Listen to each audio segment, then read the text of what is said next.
Pernahkah kamu berpikir mengapa di setiap sudut Indonesia selalu ada cerita yang terdengar mustahil tapi diceritakan seolah-olah benar-benar nyata?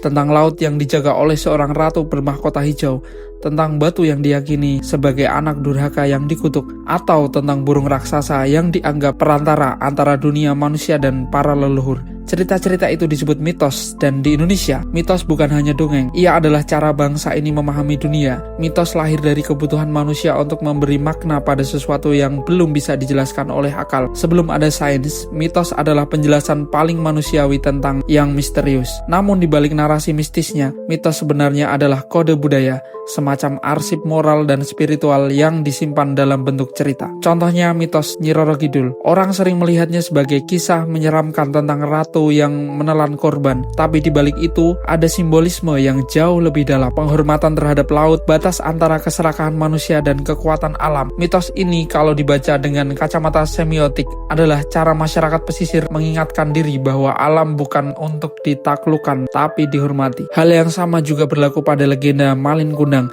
Cerita itu mungkin tampak sederhana, anak durhaka dikutuk jadi batu, tapi secara antropologis ini adalah bentuk internalisasi nilai-nilai sosial, menjaga harmoni keluarga, menghargai orang tua, dan tidak kehilangan akar. Mitos seperti ini berfungsi sebagai alat pendidikan moral kolektif jauh sebelum sekolah dan kurikulum mengenalnya. Masalahnya di era modern, mitos sering direduksi jadi sekadar tahayul atau cerita untuk menakut-nakuti anak. Padahal kalau kita menengok pada teori mitologi Ronald Barthes, mitos adalah bahasa kedua cara masyarakat membangun makna lewat simbol. Artinya, mitos tidak mati, ia hanya berganti wujud. Dari kisah Ratu Selatan menjadi narasi digital, dari dongeng lisan menjadi konten viral. Lihat saja betapa sering mitos dikonstruksi ulang dalam film, sinetron, bahkan media sosial untuk membentuk persepsi publik. Film-film seperti Pengabdi Setan, Perempuan Tanah Jahanam, atau KKN di Desa Penari bukan sekadar hiburan, ia adalah revitalisasi mitos. Ia memperlihatkan bagaimana kekuatan kolektif dan nilai spiritual lama masih hidup di bawah kesadaran modern kita. Kita menonton untuk menaklukkan rasa takut yang sesungguhnya adalah ketakutan terhadap diri sendiri, terhadap dosa, keserakahan, dan kehilangan arah. Jadi memahami mitos di Indonesia bukan berarti percaya pada cerita-cerita lama, tapi belajar membaca ulang pesan yang tersembunyi di baliknya. Karena di setiap mitos ada refleksi hubungan manusia dan alam, dengan sesama dan dengan sesuatu yang lebih tinggi dari dirinya. Dan mungkin ketika kita mampu melihat mitos dengan cara itu, kita sedang memahami bukan hanya cerita leluhur, tapi juga diri kita sendiri yang sedang mencari makna di tengah dunia yang semakin kehilangan makna.